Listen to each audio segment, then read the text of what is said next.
Good evening, my fellow Americans. It's been 343 days since the virus that has ravaged our nation tragically claimed its first life. On February the 6th in 2020, Patricia Dowd took her last breath at home under the California sun in Santa Clara. She was 57 years old, a beloved wife, mother, daughter, sister. She never knew she had the virus at the time when most folks never heard about the virus. But just like that, she was gone. And almost exactly 1 year later, nearly 400,000 of our fellow Americans have met the same cruel fate. Countless families and friends left behind with unrelenting grief and guilt, anger and frustration. And the emptiness felt by the loss of life is compounded by the loss of our way of life. During this pandemic, millions of Americans, through no fault of their own, have lost the dignity and respect that comes with a job and a paycheck. Millions of Americans never thought they'd be out of work. Many of them never even envisioned the idea, are facing eviction, waiting for hours in their cars to feed their families as they drive up to a food bank. Millions have kept their jobs but have seen their hours and paychecks reduced, barely hanging on as well. That's happening today in the United States of America. Just as in the midst of the dark winter of this pandemic, as cases, hospitalizations, and deaths spike at record levels, there is real pain overwhelming the real economy. One where people rely on paychecks, not their investments, to pay for their bills and their meals and their children's needs. You won't see this pain if your scorecard is how things are going on Wall Street. But you will see it very clearly if you examine what the twin crises of a pandemic and this sinking economy have laid bare. The growing divide between those few people at the very top who are doing quite well in this economy and the rest of America. Just since this pandemic began, the wealth of the top 1% of the nation has grown roughly $1.5 trillion since the end of last year, 4 times the amount for the entire bottom 50% of American wage earners. Some 18 million Americans are still relying on unemployment insurance. Some 400,000 small businesses have permanently closed their doors. And it's not hard to see that we're in the middle of the once-in-several-generations economic crisis with a once-in-several-generations public health crisis. The crisis of deep human suffering is in plain sight, and there's no time to waste. We have to act, and we have to act now. This is what economists are telling us. More importantly, it's what the values we hold dear in our hearts as Americans are telling us. A growing chorus of top economists agree that the moment of crisis, in this moment of crisis, with interest rates at historic lows, we cannot afford inaction. It's not just that smart fiscal investments, including deficit spending, are more urgent than ever. It's that the return on these investments in jobs, racial equity, will prevent long-term economic damage, and the benefits will far surpass the cost. A growing number of top economists has shown even our debt situation will be more stable, not less stable, if we seize this moment with vision and purpose. And so tonight, I'd like to talk to you about our way forward, a 2-step plan of rescue and recovery, a 2-step plan to build a bridge to the other side of the crisis we face to a better, stronger, more secure America. Tonight, I'll lay out my first step, the American Rescue Plan that will tackle the pandemic and get direct financial assistance and relief to Americans who need it the most.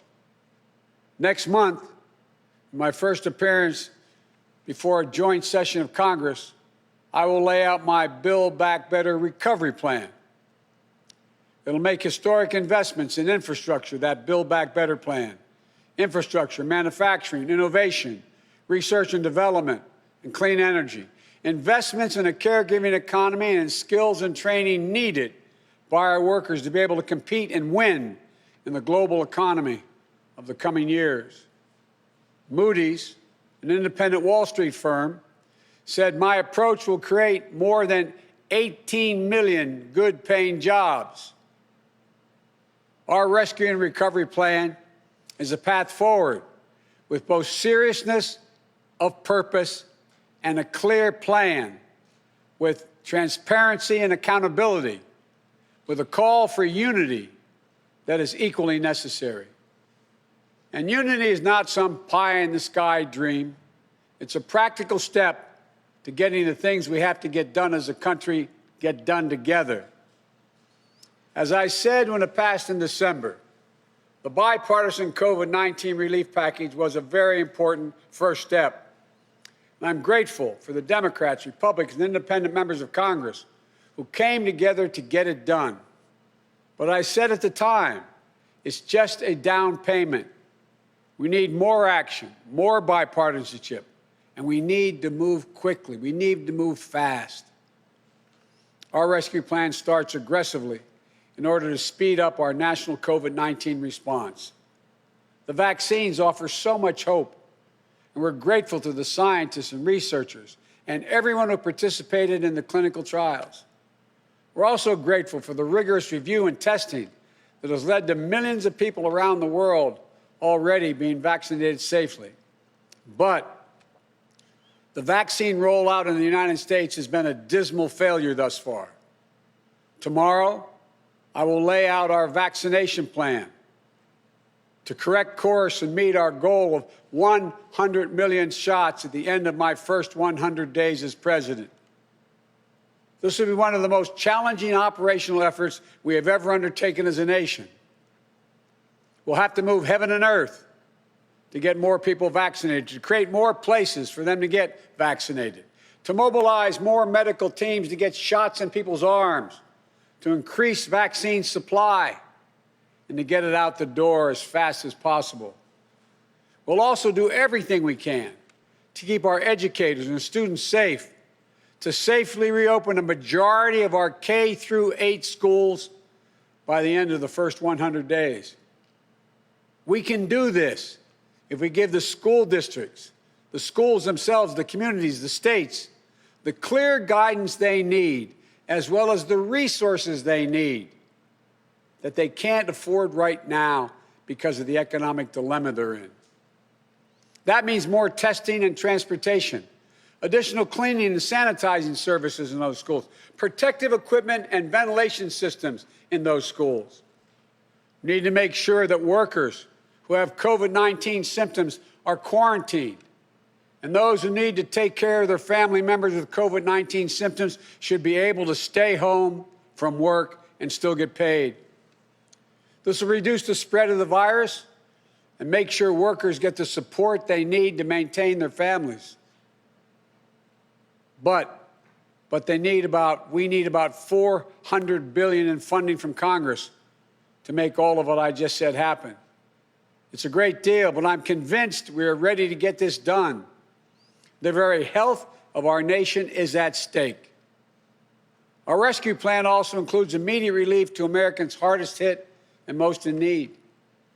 We will finish the job of getting a total of $2,000 in cash relief to people who need it the most. The $600 already appropriated is simply not enough. You just have to choose between paying rent and putting food on the table. Even for those who've kept their jobs, these checks are really important.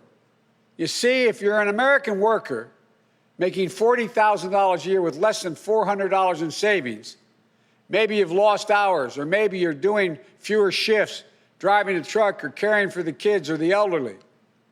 You're out there putting your life on the line to work during this pandemic and worried every week that you'll get sick, lose your job, or worse. $2,000 is going to go a long way to ease that pain. We'll also provide more peace of mind for struggling families by extending unemployment insurance beyond the end of March for millions of workers. That means that 18 million Americans currently relying on unemployment benefits while they look for work can count on these checks continuing to be there.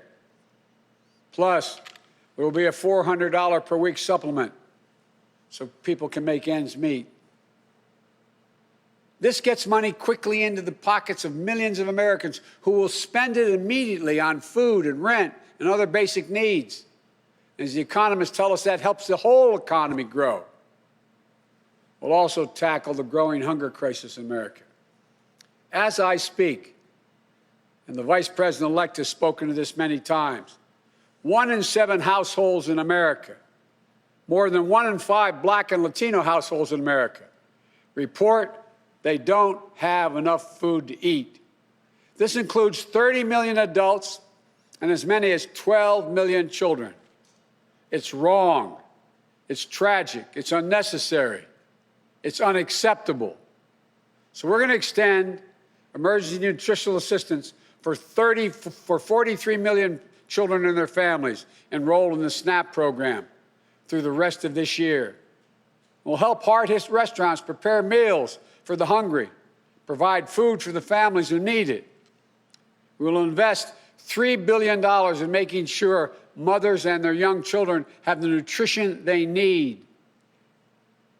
This will not only meet our moral obligation we have to one another, but it will also spur our economic growth, get restaurants and workers back on the job. And as we work to keep people from going hungry, we'll also work to keep a roof over their heads, to stem the growing housing crisis and evictions that are looming. Approximately 14 million Americans have fallen behind on rent, many at risk of eviction. If we don't act now, there'll be a wave of evictions and foreclosures in the coming months as the pandemic rages on. This would overwhelm emergency shelters, increase COVID-19 infections as people have nowhere to go and can't socially distance. Next week, we'll take action to extend nationwide restrictions on evictions and foreclosures. This will provide more than 25 million Americans greater stability instead of living on the edge every single month. And I'm asking Congress to do its part by funding rental assistance for 14 million hard-hit families and tenants. It will also be a bridge to economic recovery for countless mom-and-pop landlords. These crises are straining the budgets of states and cities and tribal communities that are forced to consider layoff and service restrictions of the most needed workers. It means that people putting their lives at risk are the very people now at risk of losing their jobs. Police officers, firefighters, all first responders, nurses, educators. You know, over the last year alone, over 600,000 educators have lost their jobs in our cities and towns. Our rescue plan will provide emergency funding to keep these essential workers on the job and maintain essential services. It will ensure that vaccines are administered and schools can reopen. Vice President-elect Harris and I have been speaking with county officials, mayors, governors of both parties on a regular basis. We're ready to work with them to help them get the relief they need. Our rescue plan will also help small businesses that are the engines of our economic growth, our economy as a whole, the glue that holds communities together as well. But they're hurting badly. And you realize they account for nearly half of the entire total U.S. workforce. Our rescue plan will provide flexible grants to help those hardest hit small businesses survive the pandemic, and the low-cost capital that will help entrepreneurs of all backgrounds create and maintain jobs, plus provide the essential goods and services that communities depend upon. Last week, I laid out how we'll make sure that our emergency small business relief is distributed swiftly and equitably, unlike the first time around. We're going to focus on small businesses on Main Street. We'll focus on minority-owned small businesses, women-owned small businesses, and finally having equal access to the resources they need to reopen and to rebuild.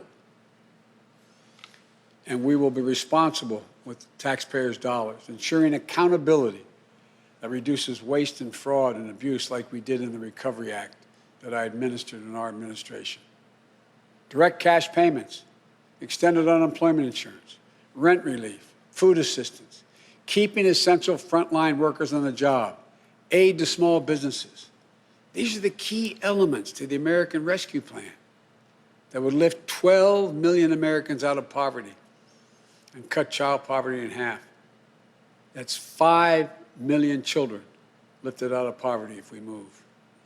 Our plan will reduce poverty in the Black community by 1/3, reduce poverty in the Hispanic community by almost 40%. And includes much more, like an increase in the minimum wage to at least $15 an hour. People tell me that's going to be hard to pass. Florida just passed it. As divided as that state is, they just passed it. The rest of the country is ready to move as well. It should be a national minimum wage of $15 an hour. No one working 40 hours a week should live below the poverty line. And that's what it means. If you work for less than $15 an hour and work 40 hours a week, you're living in poverty. It includes access to affordable child care that will enable parents, particularly women, to get back to work. I look forward to working with members of Congress of both parties to move quickly to get the American Rescue Plan to the American people. And then we can move with equal urgency and bipartisanship to my Build Back Better recovery plan that I will call for next month to generate even more economic growth. American manufacturing was the arsenal of democracy in World War II. It will be so again. Imagine a future made in America, all made in America, and all by Americans. We'll use taxpayers' dollars to rebuild America. We'll buy American products, supporting millions of American manufacturing jobs, enhancing our competitive strength in an increasingly competitive world. Imagine historic investments in research and development to sharpen America's innovative edge in markets where global leadership is up for grabs, markets like the battery technology, artificial intelligence, biotechnology, clean energy. Imagine confronting the climate crisis with American jobs and ingenuity leading the world. It's time to stop talking about infrastructure and to finally start building an infrastructure so we can be more competitive. Millions of good-paying jobs that put Americans to work rebuilding our roads, our bridges, our ports, to make them more climate resilient, to make them faster, cheaper, cleaner, to transport American-made goods across our country and around the world. That's how we compete. And imagine millions of jobs in a caregiving economy to ease the financial burden of caring for young children and aged loved ones. Let's make sure our caregivers, mostly women, women of color, immigrants, have the same pay and dignity that they deserve. So we can do these bold, practical things now. You know, I know what I just described does not come cheaply, but failure to do so will cost us dearly. The consensus among leading economists is we simply cannot afford not to do what I'm proposing. Independent, respected institutions from around the world, from the Federal Reserve to the International Monetary Fund, have underscored the urgency. Even Wall Street firms have reinforced the logic. If we invest now boldly, smartly, and with unwavering focus on American workers and families, we will strengthen our economy, reduce inequity, and put our nation's long-term finances on the most sustainable course. And where we're making permanent investments, recurring investments, as I said in the campaign trail, we will pay for them by making sure that everyone pays their fair share, not punishing anybody. We can do it without punishing a single person by closing tax loopholes for companies that ship jobs overseas, or to allow American companies, 90 of them, the top Fortune 500, to pay zero in federal income taxes, asking everyone to pay their fair share at the top so we can make permanent investments to rescue and rebuild America. It's the right thing for our economy. It's the fair thing. It's the decent thing to do. We not only have an economic imperative to act now, I believe we have a moral obligation. In this pandemic, in America, we cannot let people go hungry. We cannot let people get evicted. We cannot watch nurses, educators, and others lose their jobs. We so badly need them. We must act now and act decisively.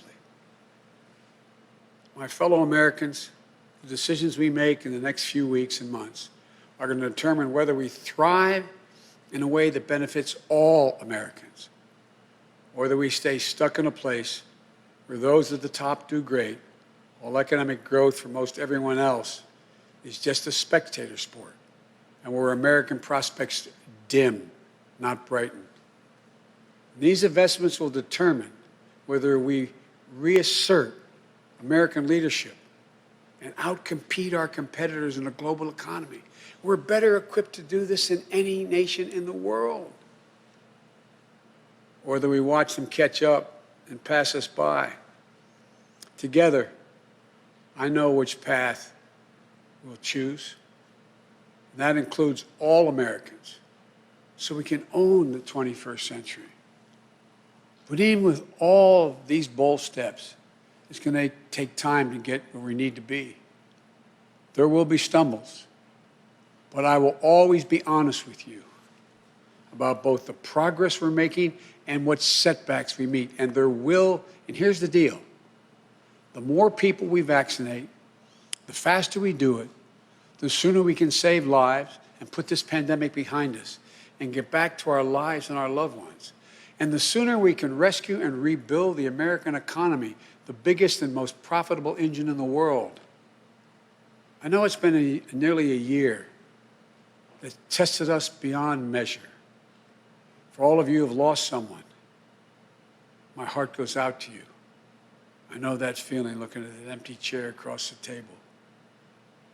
All of you who've fallen on hard times, I know you can never get back what you lost. But as your president, I know that every day matters and every person matters. From the very first to the nearly 400,000 lost American souls and counting, to the millions of you just looking for a fighting chance in this economy, I promise you, we will not forget you. We understand what you're going through. We will never, ever give up.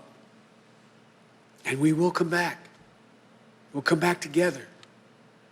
Well, we didn't get into all this overnight. We won't get out of it overnight. And we can't do it as a separated and divided nation. The only way we can do it is to come together as fellow Americans, as neighbors, as the United States of America. And when we do, there's nothing beyond our capacity. I've said this many times. When America acts as one, there's never been a single thing we've been unable to do, no matter how consequential the issue has been. Out of all the peril of this moment, I want you to know, I give him a word, I see the promise as well. We've seen clearly what we face now. And I remain so optimistic about America. As optimistic as I've ever been. We have everything we need, but the will must be demonstrated.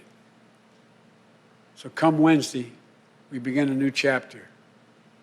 The Vice President-elect and I will do our best to meet all the expectations you have for the country and the expectations we have for it. I'm confident. I am truly confident. Together, we can get this done and come out better off than when we went into this crisis. God bless you all, and may God protect our troops.